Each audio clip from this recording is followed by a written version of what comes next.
সকলো মহিলাক আমি 10,000কৈ টকা দিম 40 লাখ মহিলাক আমাক জুন মাহত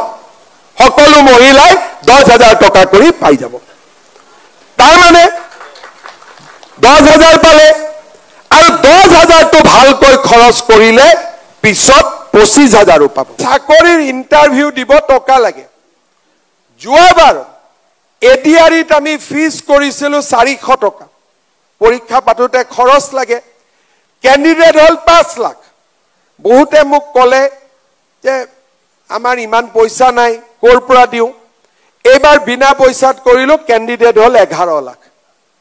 তাৰ মানে 400 টকাটোৰ কাৰণেও বহুত লৰা ছোৱালীয়ে পৰীক্ষা দিব নোৱাৰে কাৰণ বাৰে বাৰে পৰীক্ষা যে বেংকৰ পৰীক্ষা কালি এডিআৰি পৰীক্ষা পৰখি হেলথত পৰীক্ষা মাহত বহুতবাৰ দিব লাগে ফৰ্ম ফিল আপ কৰোতে এতিয়া আমি নিয়ম কৰিছো যে গ্ৰেজুৱেট পাস কৰা এটা লৰা ছোৱালীয়ে 1 বছৰৰ কাৰণে যিমান পৰীক্ষাত ইন্টাৰভিউ আদি দিব লাগে সুবিধা কৰি মই মাহত তেওঁলোকক 2,500 টকা কৰি বেংকৰ একাউণ্টত দি গৈ থাকে আজি দুখীয়া মানুহক মধ্যবিত্ত মানুহক ইলেক্ট্ৰিচিটিৰ দাম কমক গেছৰ দাম কমক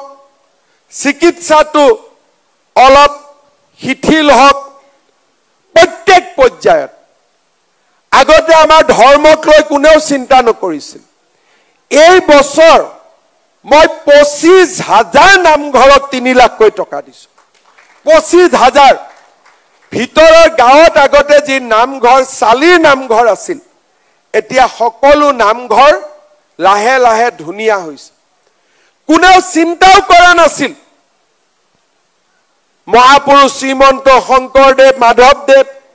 আজি শংকৰদেৱৰ জন্মস্থান বৰদোৱা দামোদৰ দেৱৰ জন্ম কৰ্মভূমি পাটবাউসী মাধৱদেৱৰ জন্মভূমি আমাৰ নাৰায়ণপুৰ অসমৰ কলা কৃষ্টি ঐতিহ্য সকলো স্থানতে আজি আমি সহায় কৰিছো যাতে আমাৰ জাতিটোৱে নিজৰ মেৰুদণ্ডৰ ওপৰত থিয় হৈ বিশ্ব বিজয় কৰাৰ কল্পনা কৰিব পাৰে কোনে আগত চিন্তা কৰা নাছিল ডাঙৰ ডাঙৰ ৰাস্তা flyover medical college engineering college আজি 4টা বছৰৰ ভিতৰত আমাৰ অসমৰ জনজীৱনলৈ নতুন পৰিৱৰ্তন আহিল কংগ্ৰেছ দলে 15 বছৰত অসমক এখন ভেঞ্চাৰ ৰাজ্যলৈ ৰূপান্তৰ কৰিছিল যেনেকৈ ভেঞ্চাৰ স্কুল বিলাক থাকে অসমকো এখন ভেঞ্চাৰ ৰাজ্যলৈ ৰূপান্তৰ কৰিছিল ৰাস্তা নাই স্কুল নাই আজি এখন স্কুলত আমি নতুন আঁচনি লৈছো অসমীয়া স্কুলত আমি 8 কোটিকৈ টকা দি মাত্ৰ এখন স্কুলত ডন বস্কো সেন্ট মেৰিজতকৈ আমাৰ স্কুল বিলাক ভাল হ'ব কোনোবা লৰাই চাকৰি পোৱা নাই ব্যৱসায় কৰিব লাগে বাণিজ্য কৰিব লাগে বেংকৰ পৰা লোন ল'ব লাগে পকেটত টকা নাই আমি নিবনুৱা ডেকা লৰা ছোৱালী যোনে চাকৰি নাপায় ব্যৱসায় কৰিব খোজে তেওঁলোককো 2 লাখ টকা কৈ দিয়াৰ আজি আমি আঁচনি লৈছো কোনেও আগত চিন্তা কৰা নাছিল আজি আমি অসমখনক পৰিৱৰ্তন কৰাৰ বাবে চেষ্টা কৰিছো মহিলাসকলে গোট বনালে 40 লাখ মহিলা এতিয়া আমি আঁচনি লৈছো যে সকলো মহিলাক আমি 10,000 কৈ টকা দিম 40 লাখ মহিলাক আমাক 4,000 কোটি টকা লাগিব জুন মাহত সকলো মহিলাই 10,000 টকা কৰি পাই যাব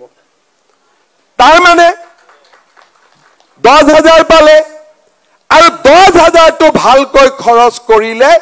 পিছত 25,000 পাব আৰু 25,000 ভাল কৰি খৰচ কৰিলে পিছত